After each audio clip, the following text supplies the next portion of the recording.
Dredge is a fishing game.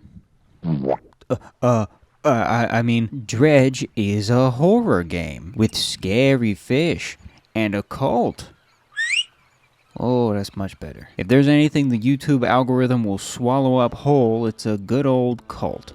And boy, is this game a cult. From the looks to the sounds to the Tokyo drifting away from chthonic aberrations, this game oozes a cult, and I slurp it from its gills. I'm not a gamer, and I'm not a fisherman, but I am a little freak who feels right at home playing as a faceless vessel in a vast, cursed ocean. The main gameplay loop alone has kept me occupied for 20 hours according to Steam, and it's all gameplay outside the main story. I spent a lot of the early game just enjoying this little mini game they got for fishing, because you can sell them at the fishmongers, and that's just a fun word, let's be real. Fishmonger! Fishmonger! I caught something slimy. I need to talk to you about Please, pricing God, and capsize how we their weigh these boat. fish. Selling your fish gets you currency, and you can buy upgrades and repairs for your vessel. The most fun equipment you can buy is the engines and rods. It makes your main gameplay loop go faster and expands the variety of fish you can catch. This game made me interested in fish, and I don't know if I'm just discovering an underlying admiration for marine life or what, but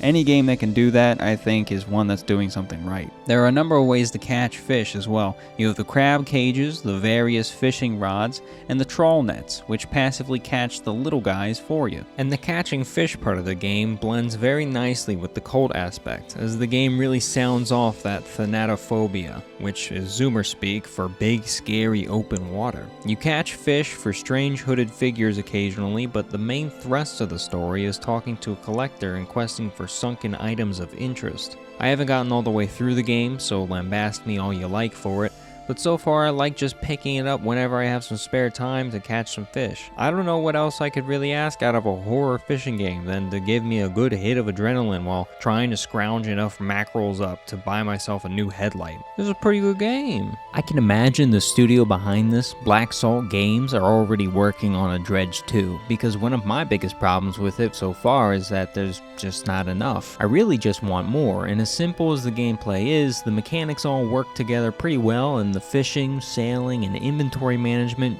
feel good. I think the only real quibble I have with the game is that the stress mechanic can be pretty limiting to what you're able to do if you want to play things as safely as possible, but then that only goes to serve a more dangerous, exciting playstyle, so it's not all bad. But it's also really not a horror game in the traditional sense. If Dredge is a horror game, then the First Night in Minecraft is one too. It's more a reliance on the thematic elements and dark imagery that gets the weight of the label. The story it tells is eerie, and the monster encounters can be harrowing, but if you have enough speed and practice a bit of boating, it's not hard to avoid taking damage after day 40 or so. There was this one time, I don't have footage of it anymore because I was streaming it on Twitch a while back, but I picked up an emaciated man from the shores of some distant island and promised to take him back to town. Well, I made a bad turn leaving shore and took damage to my vessel, and the game gave me a prompt that said something like, "Sad man has been ejected from your cargo hold."